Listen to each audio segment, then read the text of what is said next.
पूरे जग ते वसदे हुए पंजाबी प्यारिओ, किसी सियाणे ने आख्या सी कि घर घर जम्मण घुग्गियां, घर घर जम्मण कां, ते विरले विरले जमदे हौंस जिन्हां दे नां। बंदे दुनिया बहुत ज़्यादा आउंदे भी ने, चले भी जाते हैं, लेकिन उन्हां लोकां दा नां दुनिया दे विच हमेशा याद रखिया जाता है जिहड़े कोई जुगों नवेकला काम करके जाते। वो काम किसी खेतर का भी होवे, वो काम कोई साइंस का होवे, वो काम किसी वाही ज्योति का होवे या इलम अदब का होवे, जिहड़ा भी नवेकला काम है वो अपना आप मनवा लैंदा है। अज असी एक ऐसी हस्ती दे नाल मिले हैं, बल्कि साडे कोल उन्हां ने सानू मान बख्शिया साडे कोल आउण दा। बहुत दूर दराज जिथों आउंदियां गड्डी नूं ही कोई 18-19 घंटे लग जांदे ने। मीरपुर सिंध तो जनाब चौधरी खालिद गादड़ी साहब साडे नाल आए, जिहड़े सिंध विच पैदा होए और इन्हां दे वड्डे जिहड़े ने वो 1892 जदों 12 आबाद होईयां या आबादकारी होई, उस वेले अमृतसर तो गए तो ये उत्थे सिंध च पैदा होए। लेकिन इन्हां ने सिंध च रहिंदियां होयां भी पंजाबी बोली का जिहड़ा हेज पालिया है वो एक जुगो नवेकली मिसाल है। और ये बड़ी वड्डी बात है कि जिथे मतलब पंजाबियां ने पंजाबी की गल करनी चाहिए सी सानू, असी अज तक वह अपना हक नहीं मनवा सके कि साडी ज़बान नू इत्थे जरिया तालीम बनाया जाए। पंजाब दे विच असी बड़े यतन किए, बड़ियां कोशिशां कर रहे हैं, हुण भी कर रहे हैं। सारे बहुत सारे सज्जन बेली इस काम नू लगे हुए हैं, लेकिन खालिद साहब ने अपनी जिंदगी का उठन बैठन पंजाबी बोली दे नां लाया होया। अज असी बड़े उच्च भागी हाँ कि ये मीरपुर तो चल के, मीरपुर खास तो चल के उतों साढ़े कोल अपने ने, ते असी इन्हां नूं पंजाब विच जी आयां नूं आखने। ते मेरे कोल इस वेले मेरे गरीब खाने ते गखड़ वाली बैठे हुए ने, ते असी इन्हां नाल गलबात करांगे कि इन्हां पंजाबी लई हुण तक की कोई कीता। जनाब चौधरी खालिद गादड़ी साहब जी, बहुत मेहरबानी, बहुत शुक्रिया जनाब भाई एहसान बाजवा साहब। तुसी बहुत ज़्यादा मान ते त्राण दिता वा और तुहाडा चैनल जिहड़ा वा बाबा बाजवा इहदे तवसत दे नाल मैं सब सुनने वालियां नूं सब तो पहलों ते अस्सलाम वालेकुम आखदा वां। और तुसी ये मान बख्शिया, तुहाडा नाम बड़ा सुनिया सी पंजाबी ज़बान के हवाले दे नाल, तुहाडीआं किताबां भी पढ़ियां, तुहाडा चैनल भी देखते हैं असीं सिंध च बैठे बाबा बाजवा चैनल जिहड़ा यूट्यूब ते रखिया वा। और पंजाबी साडी मादरी ज़बान आ, माँ बोली आ, और सोहणे देश पाकिस्तान की ये सब तो वड्डी ज़बान आ। फिर साडियां मजहबी किताबां च साडे सोहणे कुरान पाक च भी अल्लाह ताला ने फरमाया कि सारियां ज़बानां जिहड़ियां ने वो रब सच्चे दियां निशानियां ने, ते उन्हां निशानियां विच ही साडी ये पंजाबी ज़बान जिहड़ी आ दुनिया की 9वें नंबर की वड्डी ज़बान आ। तो मैनू ये शौक पैदा उदों होया बाजवा साहब कि जो मैं छोटा ही हुंदा सा, अजे दूसरी तीसरी जमात पढ़दा सा, ते मेरे अबू ने और मेरी वालदा ने एक किस्सा लैके दिता घुग्गी कां, और एक लैके दिता छोटा जिहा किस्सा भैन भरा। उन्होंने आख्या कि सानू एक किस्सा पढ़ के सुना। मैं जो किस्सा पढ़न लगा वां ते घुग्गी की जगह ते लफज घुग्गी मैं पढ़दा सा। और पढ़द्या बाद वड्डा हुंदा गया तो इस गल का पता लगा कि पंजाबियां ने अजे तक अपनी मादरी ज़बान पंजाबी दी, यानी पाकिस्तान की सब तो वड्डी ज़बान की जिहड़ा लिखण ढंग वा, रस्मल खत वा, लिपि आ या अल्फाबेट वा, वो म्यारी लहजे के मुताबिक तरतीब ही नहीं दी। सिर्फ उर्दू वाले लफ्ज़ां दे नाल ही असीं लिखते हाँ। तो मैं ये गल सोचण ते मजबूर होया कि घुग्गी नूं घुग्गी किस तरह लिखीए। फिर मैं लिखदियां एक के ईजाद की आ, वो भी तुहानूं दिखाऊँगा। और इस हवाले दे नाल 7 नवें हरफ जिहड़े ने वो ईजाद कीते ने, और जिन्हों मैं अपनी बनाई हुई लिपि या अल्फाबेट आखदा वां। अखबारां दे विच भी, खबरें अखबार च भी खबर छपी आ, दूसरी अखबारां च भी छपियां ने। और इनू पंजाबी अदीब शायर जिहड़े रल मिल के अदबी शख्सियात ने पंजाब सूबे दे, वो देखण, कोई घाटवाद करनी आ या कोई भी चीज़ हो सकती आ तो वो बेशक उन्होंने देखण। लेकिन एक कम का मुढ़ ते वजे जो पाकिस्तान दी सारिया ज़बानां वालियां ने अपने अपने लहजे के मुताबिक घाटवाद करके अपने अपने लफ्ज़ जिहड़े ने हरफ तरतीब दिते ने अखर, तो सानू पंजाबियों भी चाहिए है ताकि साडा ये मेहना कि जी पंजाबी ज़बान च घोड़ा नहीं लिखिया जाता, जी हल नहीं लिखिया जाता, जूड़ा नहीं लिखिया जाता, ਉਹ ਮੈਂ ਮਿਹਣਾ ਧੋਣ ਦੀ ਕੋਸ਼ਿਸ਼ ਕੀਤੀ ਆ। ਤੇ ਉਹ ਮੈਂ ਲਫ਼ਜ਼ ਵੀ ਤੁਹਾਨੂੰ ਦੱਸਦਾ ਜਾਣਾ ਵਾ, ਜਿਹੜੇ ਮੈਂ ਹਰਫ ਬਣਾਏ ਨੇ। ਉਹ ਇੱਕ ਦੇ ਹਰਫ ਮੈਂ ਇਹ ਬਣਾਇਆ ਵਾ ਕਿ ਭੇ ਜਿਹੜਾ ਸਾਨੂੰ ਕੰਮ ਦਿੰਦਾ ਵਾ, ਯਾਨੀ ਇਹ ਭੇ ਤੇ ਭੇ ਦੀ ਦਰਮਿਆਨੀ ਵਿਚਕਾਰਲੀ ਆਵਾਜ਼ ਆ, ਉਹਦੇ ਨਾਲ ਅਸੀਂ ਭਰਾ ਲਿਖ ਸਕਦੇ ਹਾਂ, ਭਰਾਈ ਲਿਖ ਸਕਦੇ ਹਾਂ, ਭੂੰਡ ਲਿਖ ਸਕਦੇ ਹਾਂ, ਭੈਣ ਲਿਖ ਸਕਦੇ ਹਾਂ, ਭਲਕੇ ਲਿਖ ਸਕਦੇ ਹਾਂ, ਭੰਬੀਰੀ ਲਿਖ ਸਕਦੇ ਹਾਂ, ਭਾਵੇਂ ਲਿਖ ਸਕਦੇ ਹਾਂ, ਤੇ ਭਾਰ ਲਿਖ ਸਕਦੇ ਹਾਂ। ਇਸੇ ਤਰ੍ਹਾਂ ਹੀ ਇੱਕ ਲਫ਼ਜ਼ ਜਿਹੜਾ ਵਾ ਉਹ ਧੇ ਆ, ਉਹਦੇ ਨਾਲ ਧੀ, ਧਿਆਨ, ਧਮੱਕੜ, ਧਰੇਕ, ਧੌਣ ਤੇ ਤੱਕ ਵਗੈਰਾ ਲਿਖ ਸਕਦੇ ਹਾਂ। ਫਿਰ ਇੱਕ ਹਰਫ ਹੋਰ ਬਣਾਇਆ ਵਾ ਢੇ, ਢੋਲ, ਢਾਰਾ, ਢੇਮ, ਢੱਗਾ ਤੇ ਢੋਲ ਲਿਖਣ 'ਚ ਕੰਮ ਆਵੇਗੀ। ਝੇਵਾ ਇੱਕ ਹਰਫ ਬਣਾਇਆ ਜਿਹੜਾ ਝੰਡਾ, ਝੱਗ, ਝੰਗ, ਝਾੜ ਲਿਖਣ 'ਚ ਕੰਮ ਆਉਂਦੀ ਆ। ਇਸੇ ਤਰ੍ਹਾਂ ਹੀ ਘੇ, ਘੋੜਾ, ਘੋੜੀ, ਘਿਓ, ਕਵਾੜਾ, ਘਮਿਆਰ, ਘਰ, ਘੁੱਗੀ ਲਿਖਣ 'ਚ ਕੰਮ ਆਵੇਗੀ। ਇੱਕ ਲਫ਼ਜ਼ ਬਣਾਇਆ ਵਾ ਹਰਫ, ਤੁਸੀਂ ਦੇਖੋ ਅਲ, ਉਹ ਜਾਲਾ, ਹਲ, ਪਾਲਾ, ਚੌਲ ਜਾਂ ਆਲਾ ਲਿਖਣ 'ਚ ਕੰਮ ਆਵੇਗਾ। ਅਣੇ ਜਿਹਨੂੰ ਅਣ ਨੂਨ ਆਨੇ ਆ, ਉਹ ਅੱਗੇ ਹੀ ਪੰਜਾਬ ਦੇ ਕੋਈ ਰਸਾਲੀ ਅਖਬਾਰਾਂ 'ਚ ਪ੍ਰਚਲਿਤ ਵਾ, ਯਾਨੀ ਨੂਨ 'ਚ ਗੋਲ ਦਾਇਰਾ ਲਾ ਦੇਣਾ, ਉਹੋ ਦੀ ਉਹ ਕਬੂਲ ਆ ਬਿਲਕੁਲ ਸਾਨੂੰ। ਪਾਣੀ, ਮਦਾਨੀ, ਹਾਣੀ, ਕਹਾਣੀ, ਕਾਣਾ, ਜਾਣਾ, ਆਣਾ, ਤਾਣਾ, ਖਾਣਾ। ਤੇ ਇਹ ਹਰਫ ਮੈਂ ਬਣਾਉਣ ਦੀ ਕੋਸ਼ਿਸ਼ ਕੀਤੀ ਆ। ਇਹ ਮੈਂ ਤੁਹਾਨੂੰ ਦਿਖਾ ਵੀ ਦੇਣਾ ਵਾ ਕਿ ਇਹ ਜਿਹੜੀ ਮੈਂ ਅਲਫਾਬੇਟ ਬਣਾਈ ਆ, ਸਾਰੇ ਜਾਣੇ ਇਹਨੂੰ ਸੋਚਣ, ਇਹਦੀ 'ਤੇ ਗੌਰ ਫਿਕਰ ਕਰਨ। ਇਸ ਤੋਂ ਇਲਾਵਾ ਪੰਜਾਬੀ ਜ਼ਬਾਨ ਦੇ ਵਿੱਚ ਅਸੀਂ ਸਿੰਧ 'ਚ ਇਹ ਦੇਖਿਆ ਕਿ ਰੇਡੀਓ ਦੇ ਪ੍ਰੋਗਰਾਮ ਉੱਥੇ ਹੈ ਨਹੀਂ ਸੀ, ਸਿਰਫ ਉਰਦੂ ਸਿੰਧੀ ਜ਼ਬਾਨ ਦੇ ਪ੍ਰੋਗਰਾਮ ਸੀ। ਫਿਰ ਸਾਡੇ ਮੀਰਪੁਰ ਖਾਸ 'ਚ FM 98 ਇੱਕ ਰੇਡੀਓ ਚੈਨਲ ਬਣਿਆ। ਉੱਥੋਂ ਹਫ਼ਤੇਵਾਰ ਪੰਜਾਬੀ ਪ੍ਰੋਗਰਾਮ ਜਮੜਾਊ ਦੀਆਂ ਛੱਲਾਂ, ਜਮੜਾਊ ਸਾਡੀ ਇੱਕ ਨਹਿਰ ਵਾ, ਉਹ ਜਮੜਾਊ ਨਹਿਰ ਅੰਗਰੇਜ਼ਾਂ ਨੇ ਕੱਢੀ ਸੀ 1895-96 'ਚ, ਤੇ ਸਾਨੂੰ ਪੰਜਾਬੀਆਂ ਨੂੰ ਆਬਾਦਕਾਰੀ ਕੀਤੀ ਸੀ 2-2 ਮਰਲੇ ਜ਼ਮੀਨ ਦੇ ਕੇ ਸਿੰਧ ਦੇ ਵਿੱਚ। ਤੇ ਉਦੋਂ ਫਿਰ ਅਸੀਂ ਉਹ ਨਹਿਰ ਨਿਕਲੀ, ਉਸ ਨਹਿਰ ਦਾ ਹੀ ਨਾਂ ਦੇ ਉੱਤੇ ਮੈਂ ਰੇਡੀਓ ਪ੍ਰੋਗਰਾਮ ਰੱਖਿਆ ਸੀ, ਜਿਹੜਾ ਮੀਰਪੁਰ ਖਾਸ ਦੇ 98 ਚੈਨਲ 'ਚੋਂ ਆਉਂਦਾ ਸੀ। ਉਸ ਤੋਂ ਬਾਅਦ ਹੁਣ ਅਸੀਂ ਡਿਗਰੀ ਸ਼ਹਿਰ ਦੇ ਵਿੱਚ, ਜਿਹੜਾ ਸਾਡੇ ਤੋਂ 17 ਕਿਲੋਮੀਟਰ ਦੂਰ ਆ, ਸਾਡੇ ਚੱਕ ਵੱਡੀ ਦਬੁਰਜੀ ਸਿਕਰਿਆਰੀ ਤੋਂ, ਉਹਦੇ ਵਿੱਚ ਪ੍ਰਾਈਮ FM 92 ਯਾਨੀ ਪ੍ਰਾਈਮ FM 92 ਦਾ ਇੱਕ ਪ੍ਰਾਈਵੇਟ ਰੇਡੀਓ ਚੈਨਲ ਬਣਿਆ ਵਾ, ਜਿੱਥੋਂ ਹਫ਼ਤੇ 'ਚ 3 ਦਿਨ ਪੰਜਾਬੀ ਪ੍ਰੋਗਰਾਮ ਝਾਂਜਰ, ਉਹ ਮੈਂ ਹੀ ਉਹਦਾ ਮੇਜ਼ਬਾਨ ਆ ਜਾਂ ਉਹਦਾ ਪਰੌਣਚਾਰ ਆ, ਤੇ 2 ਵਜੇ ਤੋਂ ਲੈ ਕੇ 4 ਵਜੇ ਤੱਕ ਉਹ ਪ੍ਰੋਗਰਾਮ ਹੁੰਦਾ ਵਾ। ਇੰਨਾ ਕੁ ਕੰਮ ਅਸੀਂ ਕੀਤਾ ਵਾ, ਔਰ ਇਹ ਸਾਡਾ ਫਰਜ਼ ਬਣਦਾ ਵਾ, ਕਿਉਂਕਿ ਮਾਦਰੀ ਜ਼ਬਾਨਾਂ ਸਾਡੇ ਸੋਹਣੇ ਦੇਸ਼ ਪਾਕਿਸਤਾਨ ਦੀਆਂ ਸਾਰੀਆਂ ਜ਼ਬਾਨਾਂ ਜਿਹੜੀਆਂ ਨੇ, ਉਹ ਅਸੀਂ ਸਿੱਖਣ ਦਾ ਕੋਸ਼ਿਸ਼ ਕਰਦੇ ਹਾਂ, ਸਿੱਖਣ ਦਾ ਚਾਰਾ ਕਰਦੇ ਹਾਂ।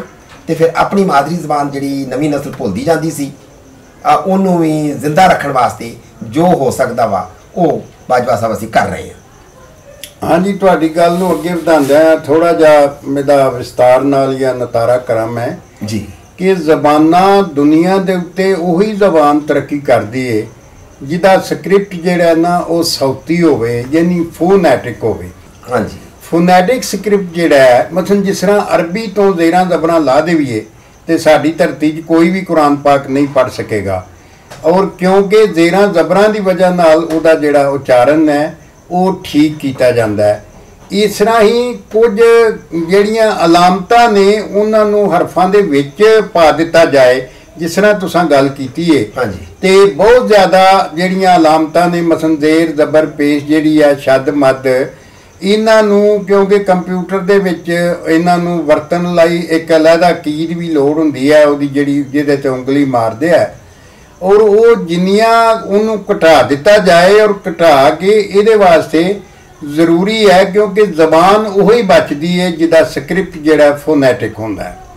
ਜਿਸ ਤਰ੍ਹਾਂ ਗੁਰਮੁਖੀ ਹੈ ਉਹ 35 ਅੱਖਰੀ ਹੈ, ਉਹਦੇ 'ਚ ਉਹਨਾਂ ਨੇ ਉਹਨੂੰ ਬਹੁਤ ਕੰਪੀਟੈਂਟ ਦਰਜੇ ਤੱਕ ਅਪੜਾ ਦਿੱਤਾ ਹੈ। ਸਿੰਧੀ ਵਾਲਿਆਂ ਨੇ 52 ਅੱਖਰੀ ਬਣਾ ਲਈ, ਆਪਣੀਆਂ ਸਾਰੀਆਂ ਜਿਹੜੀਆਂ ਆਵਾਜ਼ਾਂ ਨੇ, ਜਿਹੜੀਆਂ ਸਾਊਂਡਸ ਨੇ, ਉਹਨਾਂ ਨੂੰ ਕਵਰ ਕਰਨ ਲਈ। ਲੇਕਿਨ ਅਸੀਂ ਬੜੇ ਮੰਦਭਾਗੇ ਹਾਂ ਪੰਜਾਬੀ ਜਿਹੜੇ ਆ, ਇੱਥੇ ਅੱਜ ਤੱਕ ਮਤਲਬ ਇਹ ਮੁਖਤਲਿਫ ਅਦਾਰੇ ਵੀ ਪੰਜਾਬੀ ਦੇ ਨਾਂ 'ਤੇ ਬਣੇ ਨੇ ਔਰ ਇਸ ਵੇਲੇ ਵੀ ਕੰਮ ਕਰ ਰਹੇ ਨੇ, ਲੇਕਿਨ ਕਿਸੇ ਵੀ ਇਸ ਵਾਸਤੇ ਬਾਕਾਇਦਾ ਨਿੱਠ ਕੇ ਤੇ ਸਕ੍ਰਿਪਟ ਬਣਾਉਣ ਵਾਲੇ ਪਾਸੇ ਧਿਆਨ ਨਹੀਂ ਦਿੱਤਾ। ਨਤੀਜਾ ਇਹ ਨਿਕਲਦਾ ਹੈ ਕਿ ਜਿਹੜੀ 26 ਅੱਖਰੀ ਜਿਹਦੇ 'ਚ ਅਸੀਂ ਉਰਦੂ ਲਿਖਦੇ ਹਾਂ, ਜਿਹਨੂੰ ਇਹ ਸ਼ਾਹਮੁਖੀ ਆਖਦੇ ਨੇ, ਉਹ ਸਾਡੀਆਂ ਜਿਹੜੀਆਂ ਪੰਜਾਬੀ ਦੀਆਂ ਸਾਰੀਆਂ ਆਵਾਜ਼ਾਂ ਨੇ, ਸਾਊਂਡ ਨੇ, ਉਹਨਾਂ ਨਾਲ ਬਰ ਨਹੀਂ ਮੇਚਦੀ, ਉਹਨਾਂ ਦੀਆਂ ਲੋੜਾਂ ਪੂਰੀਆਂ ਨਹੀਂ ਕਰਦੀ। ਮਸਲਨ ਮੇਲ, ਮੈਲ ਤੇ ਮੀਲ लिखण वास्ते साडे लई बड़ा स्यापा है। उर्दू च लिखांगे बच्चियां ते बच्चियां, किसी नूं पुछिए तुहाड़ियां बच्चियां ते बच्चियां दा की हाल है, वो कंप्यूटर अगर किते जेर पाओ तो उंज ही लफज सुंगड़ जाता है। तो ये बहुत ज़्यादा मसले मसाइल ने। ये वास्ते ज़रूरी है कि फोनैटिक स्क्रिप्ट जेड़े लिंग्विस्टिक्स के असूलों के मुताबिक वो पंजाबी वास्ते बनाया जाए। और सब तो पहला काम ये करने की ज़रूरत है ताकि अगर स्क्रिप्ट सही होएगा तो उसकी बुनियाद सही बज जाएगी।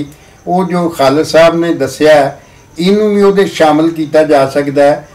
बाकायदा पढ़े लिखे लोग, वैसे तो इस मुल्क पढ़े लिखे लोगों की बहुत ज़्यादा कमी है और घाट है, और जेड़े राइट बंदे, right man for the right job इत्थे किते लभदे ही नहीं। साडी बदनसीबी है, शायद यही वजह है कि जो साडे नाल हो रहा है अज असीं वेख रहे हैं और 75 सालों तो ये होने की वजह ही ये वे कि असी जिहड़ा है वो मतलब ये है कि राइट मैन नूं राइट जॉब नहीं दी। हाँ जी, जिद्दण असीं ये देनी शुरू कर देंगे फिर ठीक काम होणगे। ठीक काम होणगे तो पाकिस्तान तरक्की करेगा। पाकिस्तान तरक्की करेगा जो पंजाबी ज़बान तरक्की करेगी तो मुल्क की 62, 63, 64, 65% आबादी जिहड़ी है वो पढ़ लिख के बहुत अगे जाएगी, जो कि अज असी बहुत ज़्यादा पिछे जा रहे हैं। तो यदा कारण ये वे कि साडे एक तो इत्थे ज़बान जिहड़ी है जरिया तालीम नहीं पंजाब दे विच, ते दूजा ये वे कि ये वास्ते कोई स्क्रिप्ट भी नहीं किसे बनाया। अगर किसे बनाने की कोशिश की तो ओदी असी मुखालफत शुरू कर देंगे हैं, क्योंकि हर बंदा जिहड़ा इत्थे अपने आप को अकले कोल समझदा है। जिहड़ा 2 शेर लिख लैंदा वो अपने आप को लिंग्विस्टिक का एक्सपर्ट आखण लग पैंदा है और या समझण लग पैंदा है। ये नाल जिहड़ी ये बदनसीबी, जिवें अंग्रेजी चाहते हैं country is poor because it is poor, और असां ये गरीब रहन का ठेका लिया होया है। तो जिन्ना चिर असी ये जिहड़ी विश्व सर्कल है जिहड़ा है इहदा पोवर्टी का, ये जो बाहर तां ही निकलांगे कि असी बिग चेंजेस लियावांगे और इनकलाबी काम असी किस हर जिंदगी के शोबे करांगे। इस सिलसिले में भी इनकलाबी काम करने की ज़रूरत है। और पंजाबी ने अगर बचाना है, पंजाबी ज़बान नूं बचाना है, तो ये वास्ते ज़रूरी है कि ये जिहड़ा फोनैटिक स्क्रिप्ट बनाया जाए और जिहड़ा ओहदियां सारियां जिहड़ियां साउंड्स ने, जिन्नियां आवाज़ां ने, उन्हां पूरियां नूं कवर कर सके।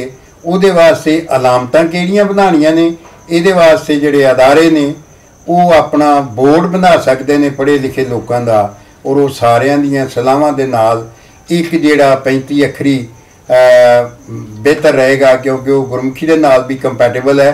और वह फायदा यह भी होएगा कि फिर जो मुकम्मल सही तरीके ना बन जाएगा तो एक बटन के थले आ जाएगा कि तुसी गुरमुखी का एक बटन दबाओगे तो वो ये हो जाएगी पंजाबी च साढ़े वाली, और साढ़े वाली नूं दबाओगे तो गुरमुखी पंजाबी च हो जाएगी। तो ये करन दी बड़ी ज़रूरत है। जदों तक ये नहीं होएगी पंजाबी जिहड़ी है वो मरदी रहेगी। शायद इत्थे किसी नूं इस गल दा एहसास नहीं कि जिवें किसी नूं स्लो पॉइजनिंग की जाती है, बिल्कुल इस तरह ही स्क्रिप्ट ना बना के पंजाबी नूं भी स्लो पॉइजनिंग की जा रही है। उहदी वजह नाल जिहड़ा उहदे लोकी लफ्ज़ां नूं छड्डदे जा रहे हैं, जिहड़े क्लासिक लफज सन उन्हां नूं छड्डी जा रहे हैं। और इत्थे मैं जिहड़े सो कार्ड नाम निहाद या एवें ही बने ने पढ़े लिखे, उन्हां दे मूँह सुनिया जी कि पंजाबी दे मतरूक लफ्ज़ां नूं कढ दिओ। इहदा ते मिसाल इस तरह ही होई कि घर च कोई वडेरा माई बाप है या बुरड़ है जिहड़ा तुहानूं हुण चंगा नहीं लगदा, उहनूं चुक के बाहर मारो। यह तो बड़ी कोझी गल है।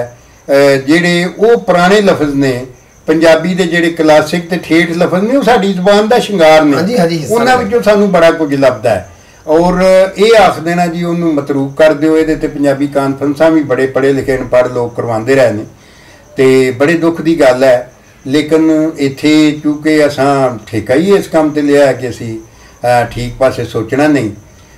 कुछ लोग जिहड़े अगे जाते हैं, अगे जाण वास्ते जरूरी है कि कुछ गलत नूं ठीक आख्या जाए, जिहड़ा नहीं आंदा, जिहड़ा जहर नूं जहर ही आंदा या खंड नूं खंड आंदा, वो पिछे ही रहिंदा है। लेकिन ये बावजूद ही पाकिस्तान का भला सोचने लिए जरूरी है कि असी ये वास्ते स्क्रिप्ट बनाइए पंजाबी लिए। बल्कि मेरा तो जाती विचार है कि जिन्नियां भी इस मुल्क दीयां बोलियां ने, सिंधी है, पश्तो है, बलोची है, पंजाबी है, इन्हां वास्ते एक वो स्क्रिप्ट बनाया जाए फोनैटिक जिहदे बुनियादी असूल इक्को जिहे होण। ताकि उस स्क्रिप्ट च अगर लिखा जाएगा तो सौखा हो जाएगा, क्योंकि सानू सिंधी पढ़नी भी सौखी हो जाएगी और बलोची पढ़नी भी सौखी होएगी काफ़ी, क्योंकि बुनियादी तौर पर इसे धरती दीयां ज़बानां ने और इन्हां दे विच बहुत ज़्यादा सांझ है। जिस तरह मेरे दावे के मुताबिक डॉक्टर बदर सुमरो मेरे को इत्थे आए सन, जामशरो यूनिवर्सिटी के रिटायर्ड IT शोबे दे, उन्होंने कहा सी कि 85% तो वध लफज जिहड़े ने पंजाबी ते सिंधी दे सांझे ने। तो इस तरह ही बलोची विच भी साडे बलोच भी दोस्त ने, उन्हां नाल भी गलबात होई दी करी दी है, या कई ग्रुपां दे विच WhatsApp दे वेखने आ जदों बोलदे ने ते सानूं विचों कई लफ्ज़ां दी समझ आउंदी है जदों गाने सुनीदे ने। तो ये जरूरी है कि इन्हां धरती के लोगों को एक दूजे के ज़हनी तौर पर नेड़े करन लई जरूरी है कि एक पूरे मुल्क के अंदर एक ऐसा स्क्रिप्ट बनाया जाए कि जिहदे विच सारियां ज़बानां लिखियां जान, सिंधी भी उहदे च लिखी जाए, बलोची भी, पंजाबी भी, और मेरा दावा है कि उर्दू भी उहदे च लिखी जाए, ताकि ज़बानां दा जिहड़ा ज़बानां दे अंदर जिहड़ा ज़बान दा एक तो कल्चर कायम रहे, दूजा उन्हां दी जिहड़ी ठेठता है ज़बानां दे अंदर जिहड़े पुराने लफ्ज़ ने जिन्नियां भी उहदियां साउंड्स ने उन्हां नूं उहदे च कवर किया जा सके। तो खालिद साहब तुसी इहदे तो इलावा कोई शायरी या कोई होर या कोई लिखण पढ़न भी कीता, या बस रेडियो ते FM ते प्रोग्राम पंजाबी दे करदे हो? इहदे बारे जी बाजवा साहब, मैं कुछ शायरी भी कीती आ, ਉਹਦੇ ਵਿੱਚ ਪੰਜਾਬੀ ਤੇ ਸਿੰਧੀ ਗਾਣੇ ਲਿਖੇ ਨੇ, ਜਿਨ੍ਹਾਂ ਵਿੱਚੋਂ ਰਿਕਾਰਡਿੰਗ ਵੀ ਕੀਤੀ ਹੈ ਕੁਝ ਗੁਲੂਕਾਰਾਂ ਨੇ।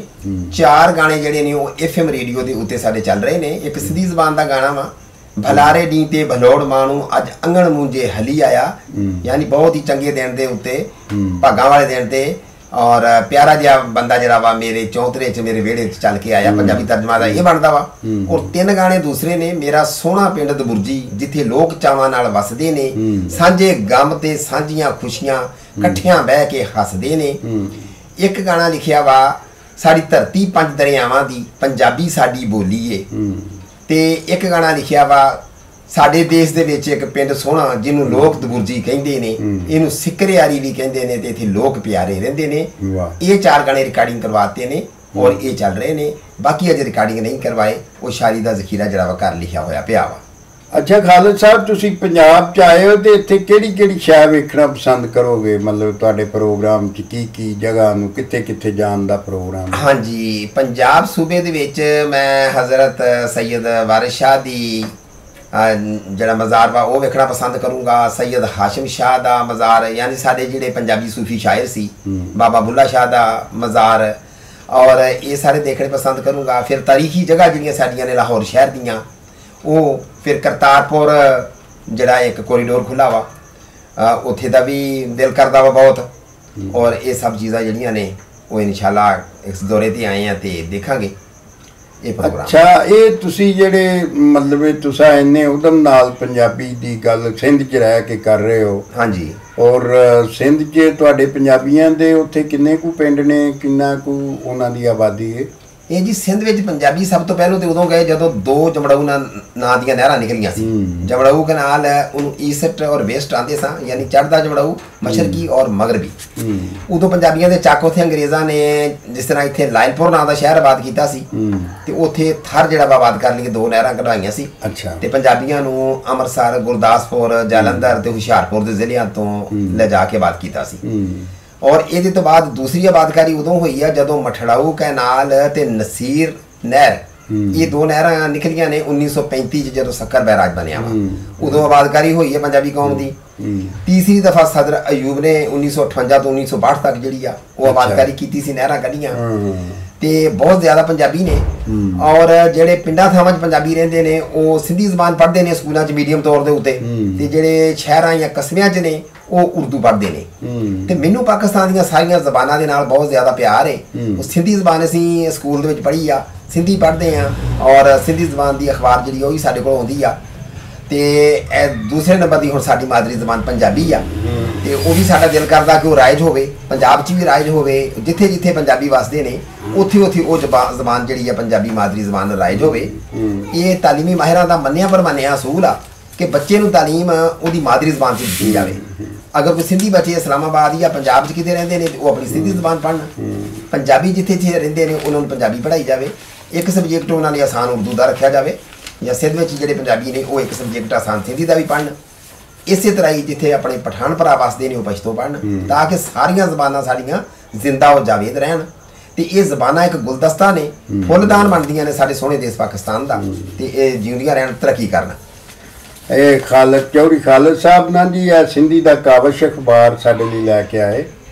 ਮੈਂ ਇਹਨਾਂ ਦਾ ਧੰਨਵਾਦੀ ਹਾਂ, ਸ਼ੁਕਰਗੁਜ਼ਾਰ ਹਾਂ। ਔਰ ਇਹਨੂੰ ਮੈਂ ਜਦੋਂ ਫੋਲ ਕੇ ਵੇਖਿਆ ਤੇ ਇਹਦੇ 'ਚ ਇੰਨੇ ਜ਼ਿਆਦਾ ਇਸ਼ਤਿਹਾਰ ਨੇ, ਇਹ ਤੁਸੀਂ ਵੇਖੋਗੇ ਤੁਹਾਨੂੰ ਪਤਾ ਲੱਗੇਗਾ ਕਿ ਅਖਬਾਰ ਕਿਵੇਂ ਜ਼ਿੰਦਾ ਰਹਿੰਦੇ ਨੇ। ਜਦੋਂ ਕਿ ਪੰਜਾਬੀ ਦੇ ਇੱਥੋਂ ਕਈ ਅਖਬਾਰ ਨਿਕਲੇ ਤੇ ਉਹ ਆਖਰੀ ਸਾਹ ਲੈ ਲੈ ਕੇ ਤੇ ਮਰ ਗਏ, ਲੇਕਿਨ ਉਹਨਾਂ ਨੂੰ ਕਿਸੇ ਸਰਕਾਰੋਂ ਦਰਬਾਰੋਂ ਇਸ਼ਤਿਹਾਰ ਨਹੀਂ ਮਿਲੇ, ਤੇ ਜਿਹਦੀ ਵਜ੍ਹਾ ਹੈ ਕਿ ਉਹ ਚੱਲ ਨਾ ਸਕੇ।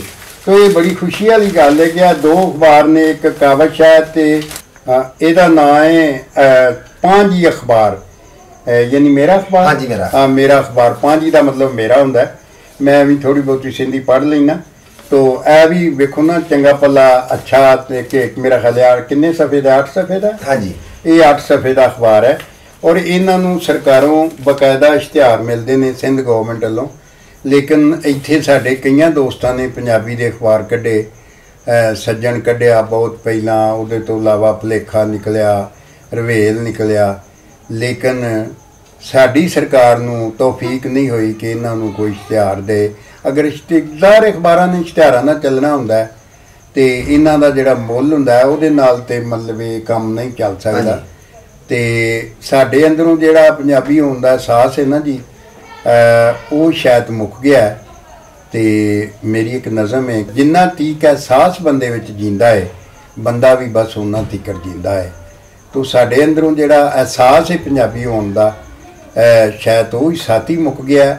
ਔਰ ਉਹ ਸੱਤ ਜਿਹੜਾ ਹੈ ਉਹਨੂੰ ਪੈਦਾ ਕਰਨ ਦੀ ਜ਼ਰੂਰਤ ਹੈ, ਤਾਂ ਕਿ ਅਸੀਂ ਵੀ ਆਪਣੀ ਇੱਕ ਕੌਮ ਦੇ ਤੌਰ 'ਤੇ ਅਸੀਂ ਕਿਸੇ ਨਾਲ ਨਫ਼ਰਤ ਨਹੀਂ ਕਰਦੇ, ਅਸੀਂ ਕਿਸੇ ਦੀ ਜ਼ੁਬਾਨ ਨਾਲ ਨਫ਼ਰਤ ਨਹੀਂ ਕਰਦੇ। ਸਾਰੀਆਂ ਜ਼ਬਾਨਾਂ ਸੋਹਣੀਆਂ ਸੁਚੱਜੀਆਂ, ਔਰ ਉਹਨਾਂ ਦੇ ਵਿੱਚ ਜਿਹੜਾ ਅਦਬ ਹੈ, ਉਹਨਾਂ ਦਾ ਜਿਹੜਾ ਵਿਰਸਾ ਹੈ, ਧਰਤੀ ਦੇ ਨਾਲ ਉਹਨਾਂ ਦੀ ਜਿਹੜੀ ਜੁੜਤ ਹੈ, ਉਹ ਮਤਲਬ ਇਹ ਹੈ ਕਿ ਉਹ ਕਿਆ ਬਾਤ ਹੈ। ਸ਼ਾਹ ਅਬਦੁਲ ਲਤੀਫ ਨੂੰ ਪੜ੍ਹੋ, ਸੱਚਲ ਸਰਮਸ ਨੂੰ ਪੜ੍ਹੋ ਤੇ ਬੜੀ ਠੰਡ ਧੌਰ ਅੰਦਰ ਤੱਕ ਪੈ ਜਾਂਦੀ ਹੈ।